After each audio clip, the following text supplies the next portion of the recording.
Okay, we are back, and let's go inside. Vivek, I did test this already, actually. Vivek has a custom voice, just like Dagoth Gara's did, maybe? And, it's kind of quiet, so I'm just gonna read over it.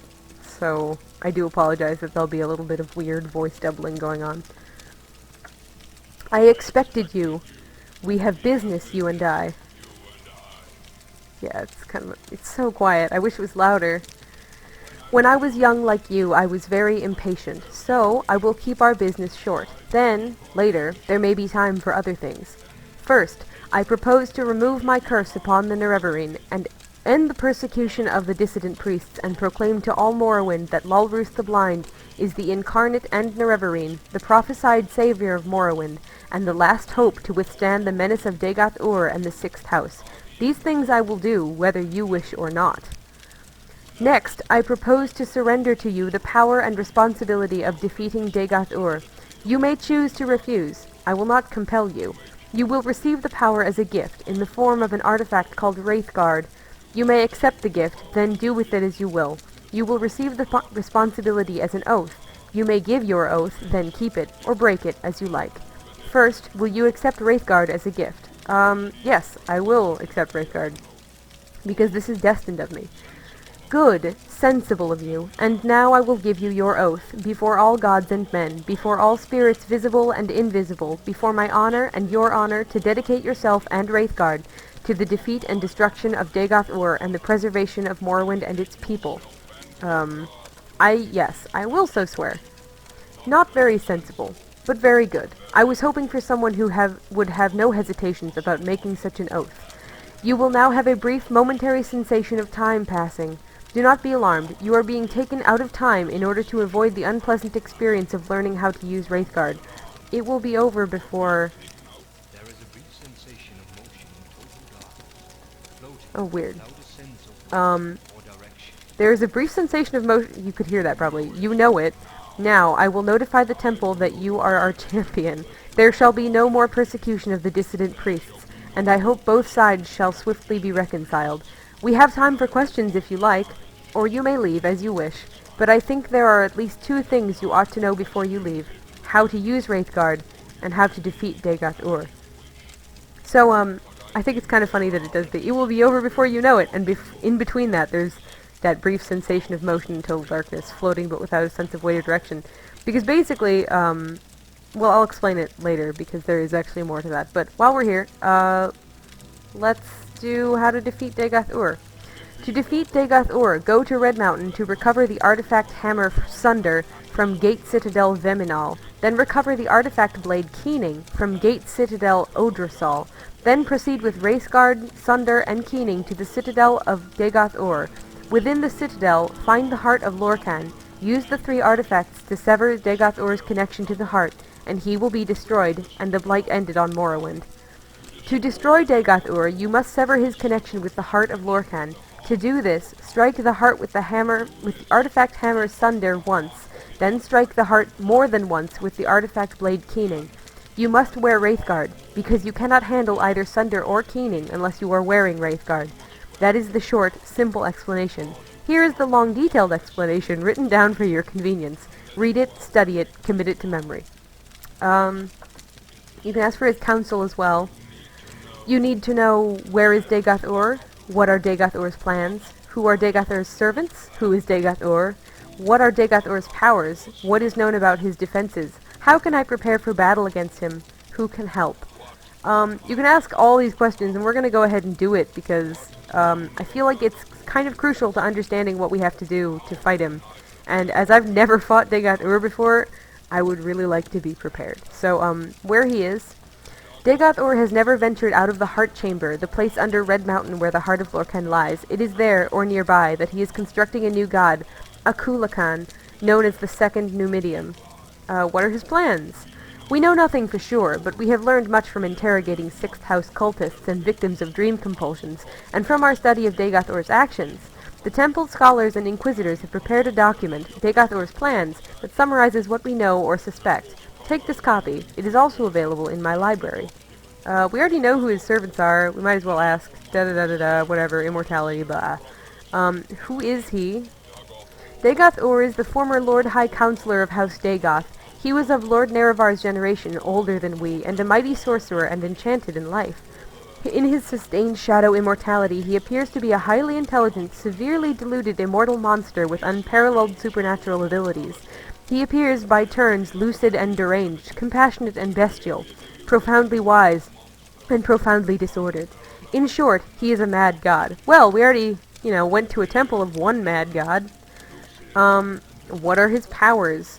It's in his plans. A lot of stuff I think he'll just say it's in the plans, but you can ask when you go to Ghostgate. Well, okay, how can I prepare? Prepare for war. Wow, thank you for the most useless information ever.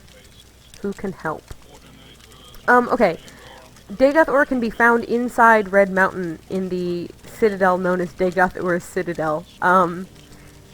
When you enter Ghostgate, you will pass through what's called, Ghost Fence is what you'll be going inside. It's a fence that surrounds Red Mountain to protect the Blight from escaping.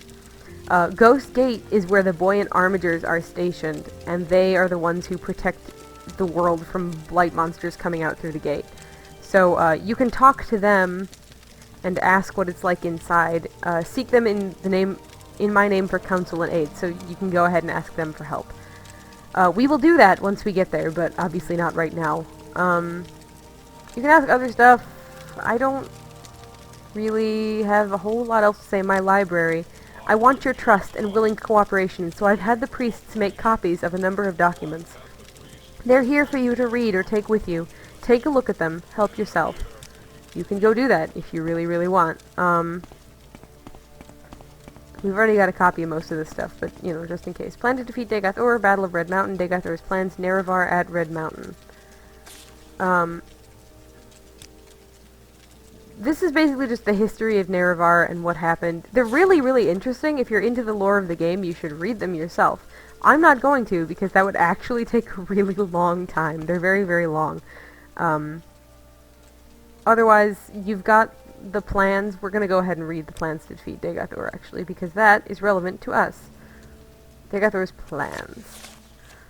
These are his... Wow, good lord. We're not going to read all of this. Basically, he established a theocracy in Morrowind based on worship of a newborn god, Akulakan.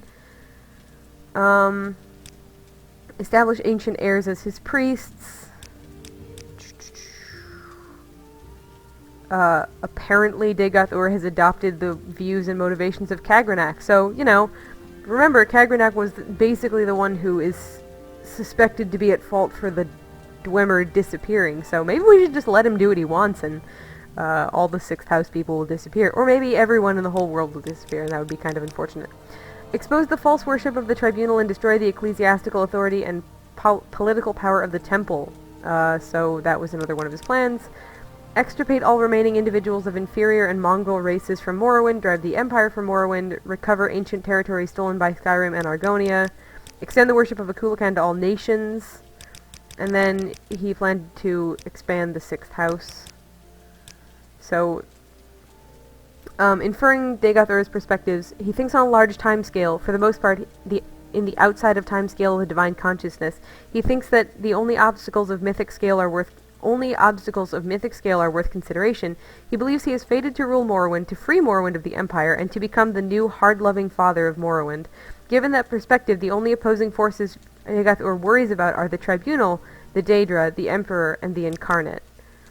With the Tribunal's loss of Sunder and Keening, and with the diminishing resources of Vivek, Almalexia, and Sothasil, Dagoth-Ur believes he has permanently gained a decisive strategic advantage. On a mortal timescale, the battle may last for centuries, but the outcome is not in doubt, and Akulakan may be advice for dramatically reducing the timescale for a decisive victory. This just kind of goes on to talk about timeline and a lot of really interesting information that we don't really need to read. You can, but it's certainly not necessary. As for the plan to defeat him... Good lord, this is also going to be really long, so we won't read it all.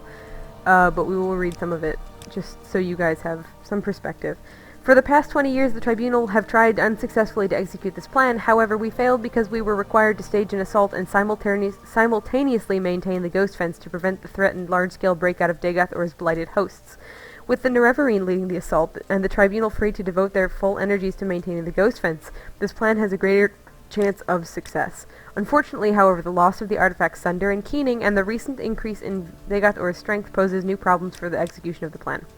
The proposed plan has 5 following phases: a series of aggressive raids to scout inside the Ghost Fence, a series of aggressive raids to neutralize Dagathor's Ash Vampire kin and recover artifacts from the bodies of his kin, an assault on the Gate Citadel Veminal to neutralize Dagoth Vemin and recover the artifact Hammer Sunder, an assault on Gate Citadel Odrasol to neutralize Dagoth Odros and recover the artifact Blade Keening, an assault of Citadel Dagoth with the artifacts Wraithguard Sunder and Keening to sever Dagothor's connection to the Heart of Lorkhan and thus to destroy Dagathor.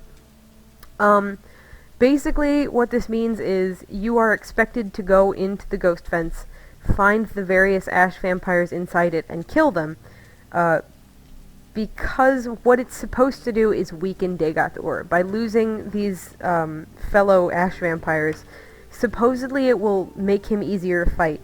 However, the game's kind of glitched out, and that doesn't work. Defeating the Ash Vampires does nothing but get you some pretty wicked loot. So if you really, really want to get some of the magic boosting artifacts that you get from killing the Ash Vampires, by all means, go into the Ghost Fence and kill them. I don't think I will be, just because I don't use magic, and so most of the artifacts, I've looked them up, they aren't really useful to me. And since the Ash Vampires also aren't going to actually damage Dagathor, it doesn't really do a whole lot of good. And considering that I'm kind of a pansy about dungeons anyway, we might as well just skip straight to the final dungeon. So we're going to skip that part. We do have to go to 2 of them, Odrasol and Veminal, to get Keening and Sunder. So we will be doing those. They'll probably be what we do next. Not within this batch of videos. I think the next video, what I want to do is I want to explain what happens in an alternate version of the plot, because I think it's really, really interesting, but it's never going to come up in this Let's Play unless I explain it. So next time we won't be starting Veminal and Odrasol in the final battle, we will instead be doing some more talking. So I do apologize. If you really aren't interested in talking at all, then you can go ahead and probably skip the next video, because it really won't be of interest to you. But I think the alternate way of doing the main quest is super interesting, and if I were a more powerful character, I'd probably be doing it, because it's pretty neat. So, with those things read, and with a basic idea of what we need to do to defeat Dagathor, I think we're going to call this video quits, and when we come back, I will do some more talking for you. So, thanks for watching.